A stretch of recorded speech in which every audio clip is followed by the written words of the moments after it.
Ce cours a réussi dans tous les domaines, de Sarah Batemouna, Bezrat Hashem, de son mari, de ses enfants. Beaucoup de Nachat, Bezrat Hashem, de Gidusha. J'aimerais aujourd'hui donner un enseignement à toutes les femmes mariées et vous dire la chose suivante. On se trouve en ce moment en hiver. Je ne sais pas si vous savez combien de femmes me téléphonent et me disent on était en hiver, j'ai pas vu le temps passer et j'ai raté mon Hefsek Tahara. J'ai pas fait mon Hefsek Tahara en temps et en heure. J'aurais dû faire cette vérification qu'on fait quand on veut se purifier pour son mari et j'ai pas eu le temps de la faire, j'ai pas réussi à la faire. En général, je demande à ces femmes-là, mais vous avez peut-être fait quelque chose au moins le matin, une petite vérification, quelque chose? Les femmes souvent elles me disent, ben non, on nous a appris que le Hefsek Tahara, il fallait le faire juste avant le coucher du soleil. Donc moralité, quelquefois il y a des femmes qui me disent, 2 jours, 3 jours d'affilée, elles ont loupé ce moment précis parce qu'il y avait les enfants, parce qu'il y avait du stress, parce qu'il y avait... Et donc elles repoussent, et les maris, évidemment, ça les énerve, mais les femmes aussi. C'est pas bien pour elles. Hors question, qu'est-ce que je conseille?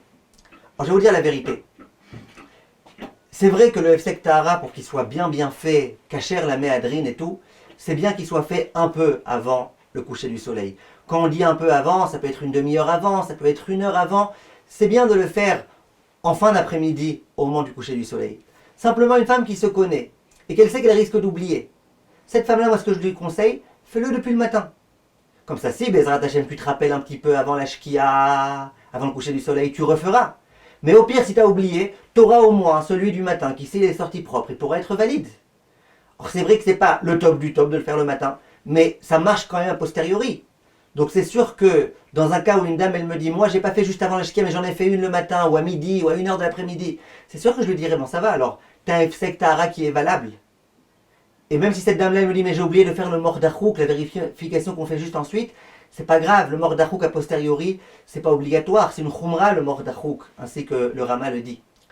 Donc je vous donne un conseil, surtout en hiver, même en été.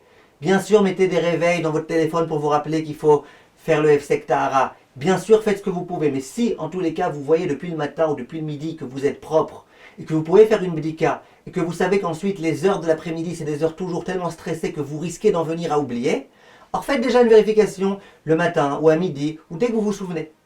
Si ensuite vous pouvez refaire, refaites. Si vous ne pouvez pas, au moins vous aurez déjà fait une première vérification.